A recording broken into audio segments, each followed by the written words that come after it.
Tout commence un soir d'élection. Les cris des foules résonnent comme une prière répétée trop souvent pour encore émouvoir. Elias observe la ville depuis son appartement, le regard noyé dans la lumière des écrans points. Chaque voix qui acclame la victoire semble effacer un peu plus le sens de la liberté qu'il a passé sa vie à enseigner. Le monde célèbre la démocratie, mais lui y voit un théâtre sans vérité. Lucie frappe à la porte, son micro à la main, la curiosité brûlante dans les yeux. Elle veut comprendre pourquoi cet homme parle d'illusion, là où d'autres voient l'espérance. Il répond, la voix basse. « Eh Hugo, quand tout le monde croit choisir, mais que personne ne pense, c'est que la liberté s'est déguisée en habitude. Yo dehors, les feux d'artifice éclatent comme pour couvrir la honte. Et si le mensonge collectif était la dernière forme de paix? Le lendemain, les journaux titrent Oga, le peuple triomphe, E.L. Elias, assis dans un café désert, relit les titres comme des poèmes absurdes. Lucie le rejoint, carnet à la main. Elle lui demande pourquoi il refuse les interviews. Il répond que les mots ont cessé d'avoir du poids depuis qu'ils servent à tout justifier. Autour d'eux, les clients parlent de politique comme d'un match de sport. Le serveur baisse la radio, gêné par le ton grave de leur conversation. Elias dit « Yogo, l'illusion n'est pas dans les promesses, elle est dans notre besoin d'y croire. » Lucie baisse les yeux, incapable de répondre. De retour chez lui, Elias trouve une lettre qu'il avait écrite 20 ans plus tôt à ses étudiants. Un texte où il défendait la démocratie comme Yugoa du doute collectif, Yo. Il relit ces lignes avec un sourire amer. Mira, son ancienne élève, frappe à la porte. Elle a lu son essai interdit et veut comprendre pourquoi il a tout renié. Il répond « Egarwe, parce que ce qu'on appelait liberté s'est transformé en confort. » Yes. Son regard se perd dans la lettre jaunie. Une invitation officielle arrive, un débat télévisé sur EGA, le sens de la démocratie Yo. Le ministre, figure du pouvoir, veut affronter Elias publiquement. Lucie le prévient que ce sera un piège. Elias accepte pourtant, convaincu que la vérité doit parfois être dite au bord du précipice. La caméra, dans la pièce vide, filme son regard qui ne scie pas. La veille du débat, Elias marche seul dans les rues désertes. Les affiches électorales pendent déchirées par la pluie. Il pense à la jeunesse qu'il a perdue, en croyant pouvoir changer le monde. Sur un mur, une phrase tracée à la craie. Et Hugo pensait, c'est désobéir. Il sourit. Lucie l'appelle, mais il ne répond pas. Il s'arrête devant une vitrine allumée, montrant des visages souriants, dans une publicité pour un nouveau vote en ligne. Il murmure. Et Hugo, la servitude heureuse. Voilà notre chef-d'œuvre. Et le vent emporte ces mots. Sous les projecteurs d'un studio froid, Elias attend. Le ministre s'avance, costume impeccable, sourire d'homme sûr de lui. Lucie, en coulisses, observe la scène, ses doigts crispés autour de son téléphone, prêt à enregistrer chaque mot. L'animateur annonce « IEB ce soir, un débat sur la vérité et la démocratie. » Elias lève les yeux vers la caméra. Il sent le poids du regard de milliers de spectateurs qui veulent des réponses simples à des questions qu'il ne pose plus. Le ministre commence « Yogo, vous niez la démocratie, donc vous niez le peuple. » Elias répond calmement. Elias répond calmement. « je nie seulement qu'un peuple puisse être libre en obéissant à ce qu'il ne comprend pas. » Le silence s'installe, brutal. Lucie retient son souffle. Le ministre sourit à nouveau. Plus froidement, la bataille des mots a commencé. Le débat tourne à l'affrontement. Le ministre parle de sécurité, d'ordre, de responsabilité. Elias répond par le doute, par la fragilité du sens. Les mots claquent comme des coups. Chaque phrase devient un verdict. Dans le public, Mira assiste à la scène, bouleversée. Elle avait cru en Elias autrefois, mais le voir accuser la démocratie d'être une illusion la trouble profondément. Yoga, si nous n'avons plus foi en elle, que reste-t-il? Yo, murmure-t-elle. Elias répond, regardant la caméra. Et Hugo peut être la vérité, si quelqu'un ose encore la nommer. Joe. Pendant la pause du débat, Lucie rejoint Elias dans les coulisses. Elle le trouve épuisé, mais son regard brille d'une étrange sérénité. Elle lui demande pourquoi il provoque un système qu'il sait plus fort que lui. Il répond « Edgay, parce qu'un mensonge ne tombe jamais seul. Il attend seulement celui qui aura le courage de le nommer. » Yo, à la télévision, les commentateurs ricanent déjà, le traitant de rêveur dangereux. Lucie enregistre ces mots, consciente qu'ils survivront peut-être à leur époque. Les sondages tombent dans la nuit. Les réseaux sociaux explosent de colère. On accuse Elias d'arrogance, d'élitisme, de mépris pour le peuple. Mira lit les commentaires, choquée par la haine déversée. Le ministre triomphe, parlant de la victoire de la raison démocratique, Elias, seul chez lui, regarde les visages, rieurs à l'écran. Il ne ressent ni colère, ni regret. Seulement la certitude que l'illusion vient de se défendre avec sa plus belle arme, la majorité. Le lendemain, Elias marche sur les quais au lever du jour. Le fleuve reflète la ville comme un miroir brisé. Lucie l'appelle, la voix tremblant.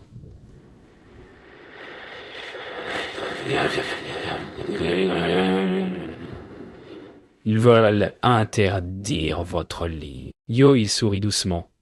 Yehuga, alors il a trouvé sa vérité. Yo, au loin, les cloches d'une église sonnent lentement.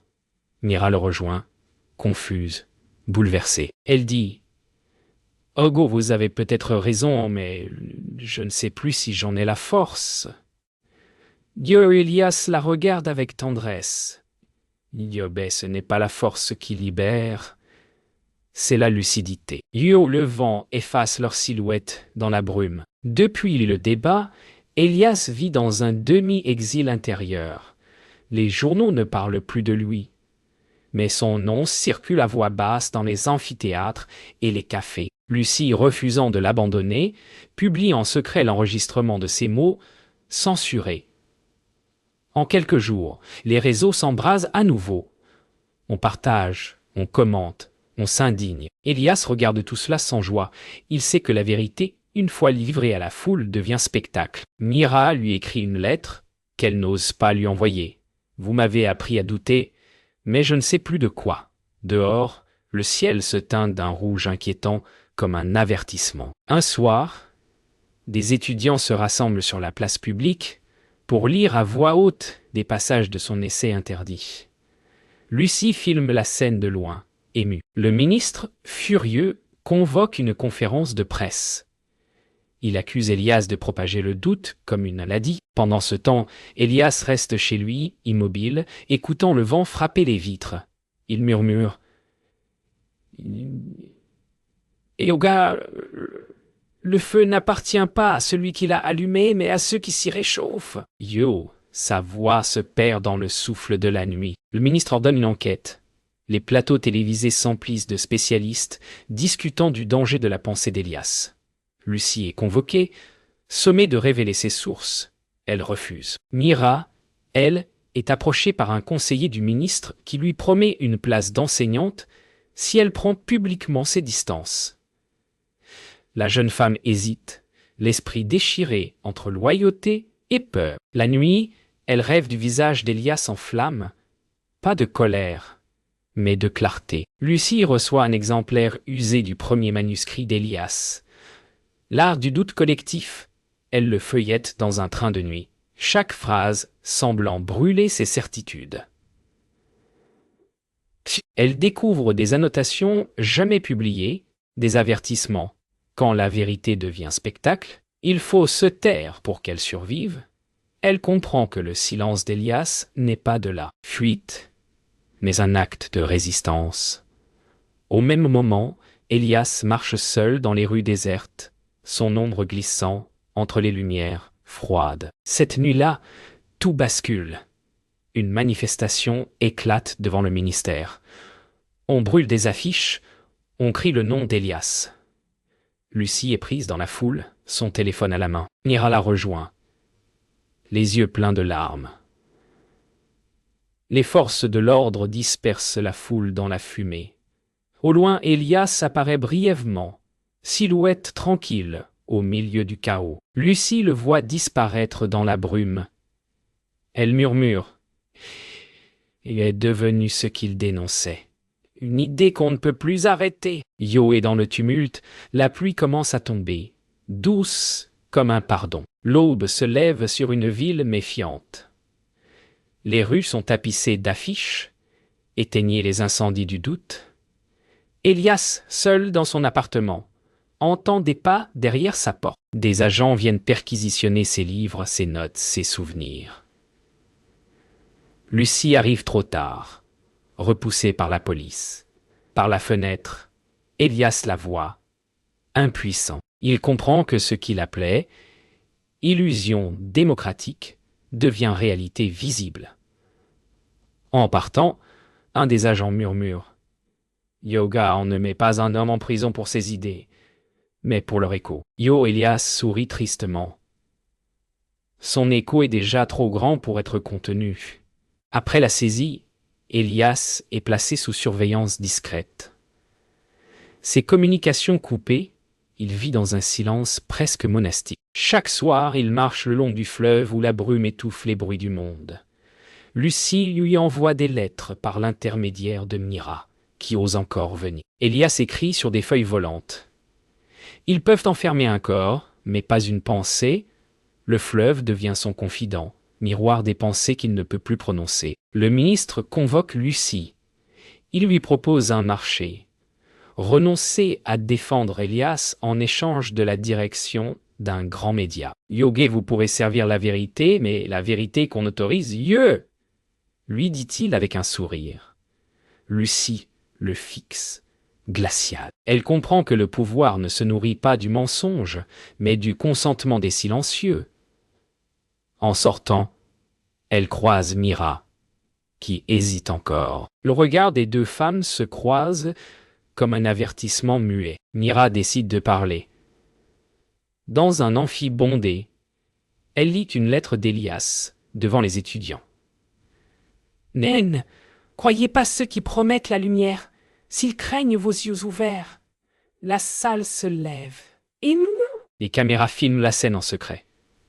Le ministre furieux ordonne l'arrestation d'Elias. Lucie, avertie à temps, s'empresse de le prévenir. Dans sa voix tremble l'urgence d'un monde qui s'effondre.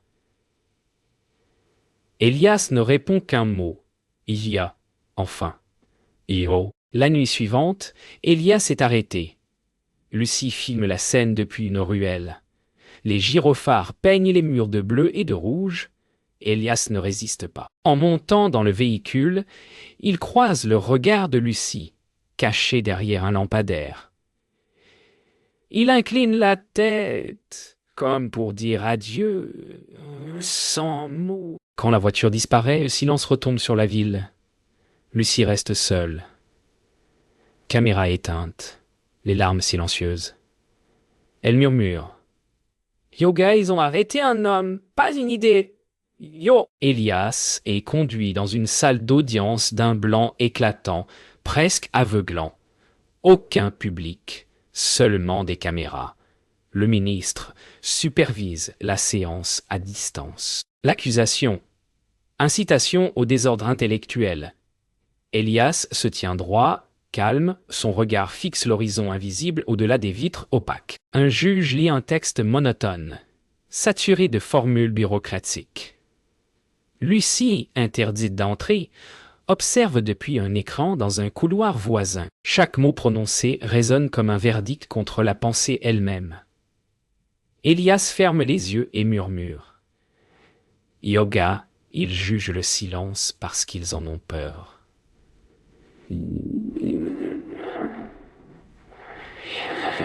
Mira est appelée comme témoin. Elle tremble.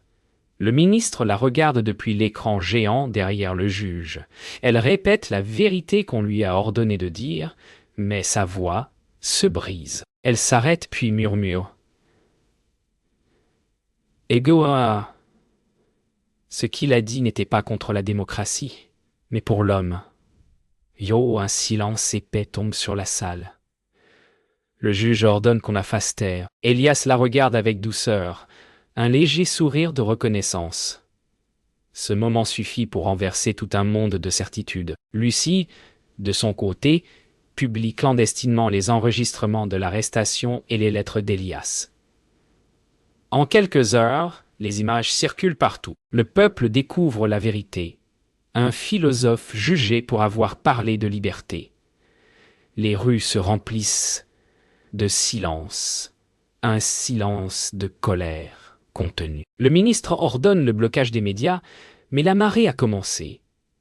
Elias, enfermé, sent que quelque chose change dehors, une respiration nouvelle qu'aucune cellule ne peut arrêter. Le procès touche à sa fin. Elias se lève lentement. Il n'a plus rien à défendre, seulement à rappeler.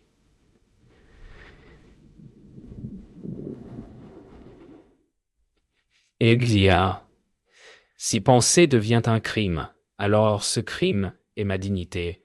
Dieu, dit-il. Le juge détourne le regard. Même les gardes semblent hésiter. Au fond de la salle, une lampe grésille, faiblit, puis s'éteint. Dans le noir, la voix d'Elias continue. « Ega, je n'ai jamais voulu détruire la démocratie.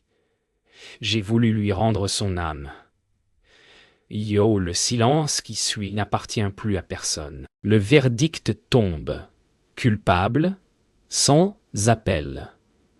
Pourtant, dehors, la foule s'est rassemblée spontanément. Personne ne crie. Personne ne brandit de pancarte. Seulement, un silence immense, partagé. Lucie et Mira s'y tiennent côte à côte, les yeux fixés sur le bâtiment où l'homme qu'elles aiment et craignent affronte le pouvoir. Au même instant, à l'intérieur, Elias lève la tête. Il sourit. Il comprend que sa défaite visible est la victoire invisible de la pensée. Le ministre, regardant la scène depuis son bureau, sent pour la première fois une peur qu'il ne peut nommer. Les jours s'écoulent sans nom. Dans sa cellule, Elias observe la lumière glisser sur le mur, la seule visite qu'on ne peut lui interdire. Il ne parle plus, mais écrit sur les murs des fragments de pensée que les gardiens effacent chaque matin. Un cycle sans fin. Effacer, recommencer. Dehors, Lucie tente de publier un dernier article sur lui, mais les journaux refusent. Elle se tourne vers Mira, qui enseigne maintenant en secret ses textes interdits. Le monde continue, mais sous la surface, quelque chose respire, comme une braise sous la cendre. Dans une salle d'université oubliée, Mira lit à ses élèves les lettres d'Elias. Ils écoutent, captivés, comme si ces mots interdits révélaient un autre monde possible. Lucie filme la scène, émue, consciente qu'elle capture l'avenir avant qu'il n'existe. Au loin, les sirènes se rapprochent. On a dénoncé leur cours clandestin, mais personne ne bouge. Mira ferme le livre et dit, calmement, égouet tant qu'on lit, il n'est pas mort. Yo! Le ministre regarde les journaux. La colère grandit, mais sans leader, sans drapeau, sans cri. Juste des gens qui refusent de parler la langue du pouvoir. Il se regarde dans le miroir et ne se reconnaît plus. Son visage lui semble étranger comme celui d'un acteur perdu dans son propre rôle. Il murmure « Yoga peut-être qu'il a gagné ». Yo, puis d'un geste brusque, il brise le miroir. Les éclats tombent à ses pieds. Reflet minuscule d'une conscience fissurée. Un gardien trouve dans la cellule d'Elias une lettre écrite avec du charbon. Elle ne porte aucune adresse, seulement ces mots. Ce qu'il brûle devient lumière pour ceux qui cherchent. Lucie reçoit une copie secrète de cette lettre. Elle la lit à haute voix sur les ondes d'une radio pirate. Dans toute la ville, les gens écoutent, immobiles. Aucun slogan, aucun appel à la révolte. Juste le silence vibrant de milliers d'âmes qui comprennent enfin. Un matin, la cellule d'Elias est vide. Aucun corps, aucune trace. Seulement la lumière plus forte que d'habitude, inondant la pièce. Les gardiens reculent, effrayés. Dehors, Les habitants ouvrent leurs fenêtres en même temps, comme appelés par une présence invisible. Lucie et Mira se retrouvent sur le pont du fleuve. Le soleil se lève sur la ville silencieuse. Mira dit « Eogo, il est parti ». Yo Lucie répond « Ego non, il est devenu ce que nous voyons ». Yo, la lumière s'étend, douce, sur les visages. Depuis la disparition d'Elias, personne ne sait ce qu'il est devenu. Aucun corps, aucun signe, seulement une rumeur qui s'étend comme une onde invisible. Dans les rues, des phrases de ces anciens écrits apparaissent sur les murs. La vérité ne meurt pas, elle change de visage. Lucie marche parmi ces inscriptions. Un carnet à la main. Chaque mot semble respirer, comme si Elias parlait encore à travers les pierres. Mira la rejoint, bouleversée. Ensemble, elles comprennent que l'absence d'Elias est devenue plus forte que sa présence. Une assemblée se réunit dans une ancienne bibliothèque abandonnée. Pas de chef, pas de micro, juste des voix qui se répondent, cherchant ensemble le sens perdu de la liberté. Lucie lit un passage d'Elias. Une société ne tombe pas quand elle ment, mais quand elle ne veut plus entendre. Les visages s'illuminent doucement. Mira, assise au fond, sans ses yeux se remplir de larmes. La pensée d'un homme, jadis condamné, devient le langage commun de ceux qui refusent d'oublier. Le ministre vit désormais retiré dans une maison sans miroir. Ses discours ont disparu des écrans, remplacés par les phrases d'Elias, citées sans auteur. Une nuit, il reçoit une enveloppe anonyme contenant une simple feuille. « Tu as eu le pouvoir, j'ai eu le silence. » Lequel des deux a survécu? Il la relit jusqu'à l'aube, incapable de savoir si ces mots viennent du mort, du vivant, ou de sa propre conscience. Quand le jour se lève, il brûle la lettre, mais la cendre lui colle au doigt, indélébile. Sur le fleuve, Lucie et Mira dispersent des feuilles manuscrites d'Elias retrouvées dans ses archives. Le vent les emporte vers la ville, les faisant tournoyer comme une pluie de pensées. Les passants lèvent les yeux, attrapant ces fragments au vol. L'un d'eux lit ce qui n'est pas d'être entendu, mais de réveiller l'écoute. Le fleuve, immense et calme, reflète la lumière du soir. Tout semble suspendu, comme si le monde respirait enfin sans peur. La nuit tombe. Lucie écrit les dernières lignes de son article. Un homme a disparu, mais il nous a laissés éveillés. Elle ferme son carnet. Mira, à côté d'elle, sourit. « Ego, tu crois qu'il reviendra ?» Yo Lucie regarde le ciel où une lueur persiste.